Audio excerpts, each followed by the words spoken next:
Olá, este é o blog Civil Imobiliário. No vídeo de hoje eu tenho enorme satisfação de entrevistar o Dr. Carlos Ferrari, advogado especializado em mercado de capitais e também em mercado imobiliário. É um advogado que há muito tempo eu queria entrevistar porque ele tem realmente uma atuação bastante distinta dos advogados que a gente está acostumado, né? Não lida tão somente com os contratos imobiliários, né? Mas tem essa atuação muito relevante no mercado de capitais. Carlos, muitíssimo obrigado por nos conceder aqui essa entrevista. Obrigado a você, Alexandre. É um privilégio por aqui participar desse blog, desse espaço aí de comunicação do direito e contar um pouco da nossa experiência para as pessoas. Carlos, inicialmente acho que a gente podia tratar um pouquinho a respeito de securitização, né? Claro. Antes eu queria, esse não é um fenômeno que data de muitos e muitos anos, mas eu sei que desde o princípio você tem tido uma atuação muito firme com o mercado de capitais e mercado imobiliário. Então, assim, eu gostaria de você desse uma explicação sobre a questão da regulamentação. Quando é que o Brasil começou a vislumbrar a possibilidade de fazer a securitização de recebíveis em obras, por exemplo, no campo do mercado imobiliário? Claro, é ótimo poder apresentar esse tema, né? Ele sempre causa um pouco de dificuldade, de compreensão. Acho que basicamente porque na faculdade de Direito a gente não tem até hoje, salvo aí uma exceção talvez, né, uma cadeira voltada para o mercado de capitais, né? Então isso causa para a maior parte do público advogado um pouco de pioneirismo, quando ele sai da faculdade ali com uma formação, né, bem civilista, processualista, para ele vocacionar e encontrar um entendimento do mercado de capitais, né? É muito bom poder ter um espaço desse para contar essa história. A securitização no Brasil, ano passado, fez 20 anos. Né? A gente tem um mercado maduro, consolidado. Né? Ela levou quase 10 anos, portanto, para poder atingir o que a gente chama em mercado de capitais um volume relevante. Ela atingiu 10 bilhões de reais há 10 anos atrás. Tá. Né? Então, ela levou um tempo. Então, o marco regulatório é a 954, de 97. Essa legislação ela veio de um trabalho bastante aprofundado, um estudo muito sério que foi desenvolvido desde 95, né, onde o governo se deparou ali com uma necessidade de buscar recursos no mercado de capitais, buscar recursos em outras fontes, né, de financeiras para desenvolver o setor imobiliário. Ele olhou para os Estados Unidos, onde ali já existia a mecânica de securitização, o procedimento de securitização criado também para o desenvolvimento em cima do setor imobiliário, né, em cima dos mortgages, que é o modelo americano, do MBS. Eles já tinham isso desde os anos 70. Né, o crescimento americano se deu em cima dessa indústria com bastante força. E o Brasil pegou essa legislação, esse grupo de estudo foi à SEC nos Estados Unidos, fez uma visita, ficou ali quase 6 meses entendendo como aquilo funcionava, trouxe essa legislação para nós e agregou uma mecânica que lá é a hipoteca, e porque funciona com uma certa rapidez no processo. Que para a gente não deu certo. Para a gente não deu certo, por razões já conhecidas. Trouxe a mecânica da alienação fiduciária, né? Trouxe a mecânica de uma garantia que pudesse ser mais robusta no ponto de vista do investidor, que compra aquele ativo, para ele poder ter a segurança jurídica de que o ativo que ele está investindo, o recurso que ele está ali, né, colocando para a indústria, vai ter o retorno esperado, a expectativa de garantia de renda fixa, né, de investimento característico como renda fixa, tem essa segurança. Então a legislação mudou um cenário bastante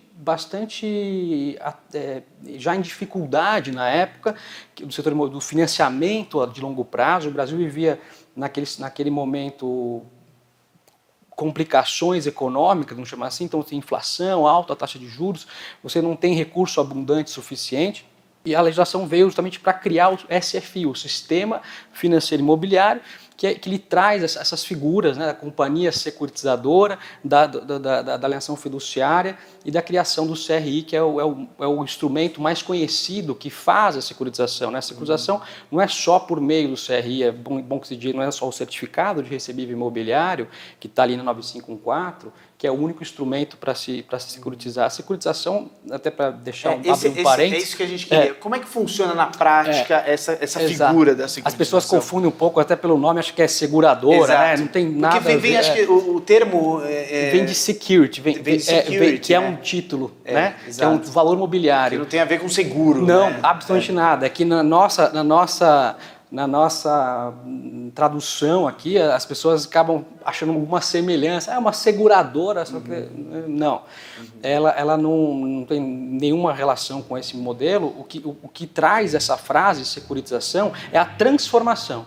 É você modificar um crédito, modificar um direito ali que você tem de receber uma quantia em dinheiro, emitindo, transformando, portanto, esse crédito num valor mobiliário, num título de crédito, um outro instrumento derivado, entre aspas, porque não é um derivativo, a gente pode tratar como... Ele reproduz as funções e as características daquele crédito do qual ele está lastreado ou vinculado a ele, criando, portanto, um novo título. Até aquele momento, até 97, isso andou um pouco mais, porque a primeira securitização só veio em 99, a gente levou ali algum tempo para poder criar conhecimento e expertise nesse mercado. A securitização era feita por meio de SPS, você criava uma única empresa que ela comprava esses créditos, que hoje é o lastro da securitização, e emitia debêntures para o investidor comprar. Então se tentava fazer aquilo que hoje se faz por meio das companhias securitizadoras, né? Isso, e claro, por meio das companhias securitizadoras você tem uma série de vantagens e benefícios, além do conhecimento, do know-how, das obrigações, né, que envolvem a companhia securitizadora, a própria regulação de mercado de capitais, que busca aí deixar as operações mais transparentes, seguras, equilibradas, equânimes. O tratamento sempre tem que ser de forma bem proporcional, né, harmônica ali entre os investidores, para evitar essas inseguranças, né, o uso de informação privilegiada e assim por diante. Quais são as vantagens? Vamos imaginar. Quem são as pessoas que vão procurar? Bom, primeiro você pode ter um empreendedor imobiliário que pretende, talvez, fazer securitização para antecipação dos recebíveis, por exemplo, ele pode fazer. Também a vantagem para para o público em geral, que vai fazer o investimento. Quais são as vantagens? O mercado, ele, ao longo desses 20 anos, ele sofreu até uma boa característica voltada a essas vantagens. No início, quem fazia a securitização, quem buscava a securitização, eram bancos, né, para poder compor ali a sua tesouraria com ativo de longo prazo, vinculado ao setor imobiliário, e o recurso era vocacionado, por incrível que pareça, e não é o principal interesse desse processo lá na origem, ele era vocacionado para imóveis comerciais, galpões industriais alugados para empresas robustas, de nomes fortes, que tem ali o investment grade, né, o AAA, o AA, aquela nota de crédito como a Nestlé, como empresas, a Gessilever, empresas que alugam, né, esses espaços, que precisava uma mobilização de capital muito forte. Então a indústria no começo nasceu em cima desse movimento, né, de financiar a construção de galpões industriais, né, centros de distribuição, com contratos de locação que na época eram atípicos, e hoje a gente já tem o contrato por encomenda, né, um contrato build-to-suit que a gente conhece.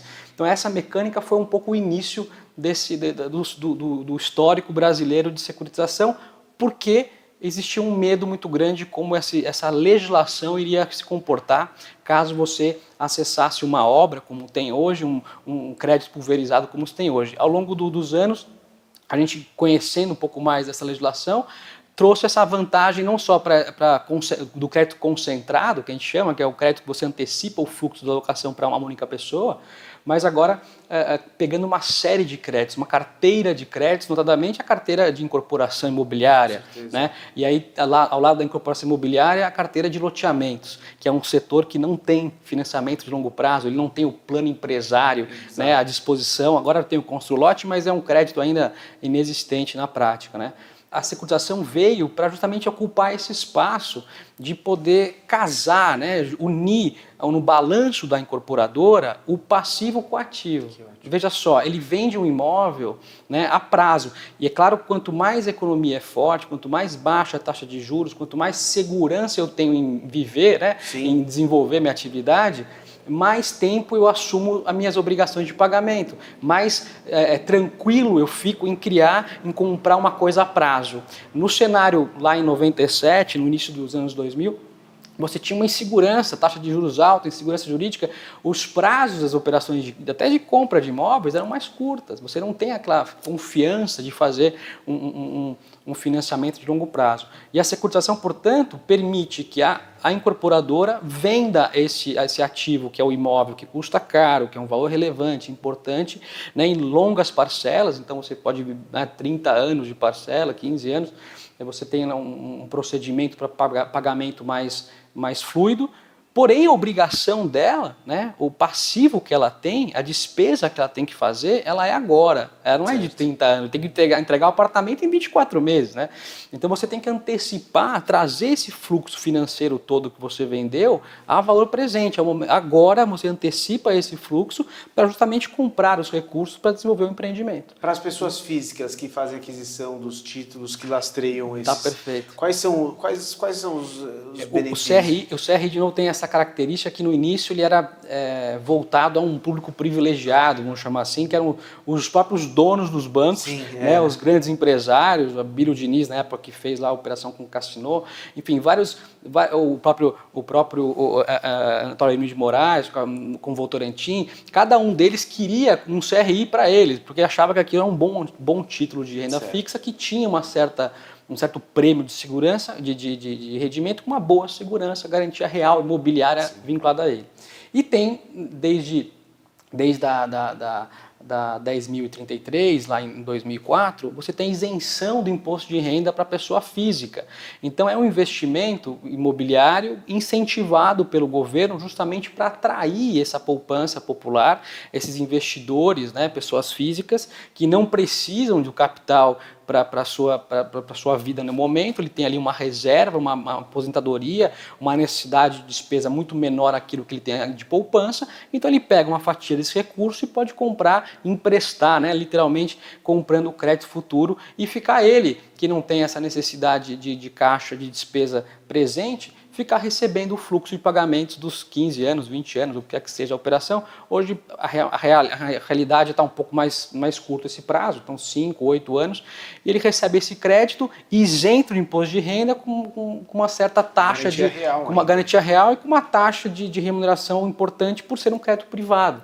Né? Então ele vai sempre trabalhar com uma taxa um pouco maior do que o título público, que é a taxa ali, Selic, que a gente paga. Então ele vai sempre ganhar um pouquinho mais do que isso. Agora, o avanço, importante de dizer, e que acho que a gente pode até falar um programa sobre isso, falar um pouco mais sobre isso, é que os fundos imobiliários trouxeram a pulverização desse investimento, porque o CRI ele tem uma característica que você tem que vender o CRI para um investidor qualificado, que tenha R$1 milhão ali no mercado de capitais, né, que tenha recurso suficiente para comprar esse investimento, para comprar esse valor imobiliário, e isso não está disponível para a maior parte das pessoas, né? Acaba restringindo o público de investidores. E o fundo imobiliário, então os fundos de CRI, né, desde que passou a se ter essa estrutura, permite você investir R$10 mil, R$1.000 num CRI de forma público, por meio no fundo imobiliário. Então, Carlos, muitíssimo obrigado pela sua entrevista. Acho que você deixou muito claro como funciona a securitização, mas a gente ficou já curioso para saber um pouco mais sobre os fundos imobiliários. De todo modo, eu agradeço muitíssimo a sua presença em participar do nosso projeto e conceder essa entrevista ao blog. Obrigado a você, Alexandre Gomide, parabéns mais uma vez pela iniciativa, e que outras iniciativas como essa venham para diversificar e aumentar aí o público de estudantes, advogados, prestadores de serviços e participantes dessa cadeia econômica e muito importante para nós. Muito obrigado.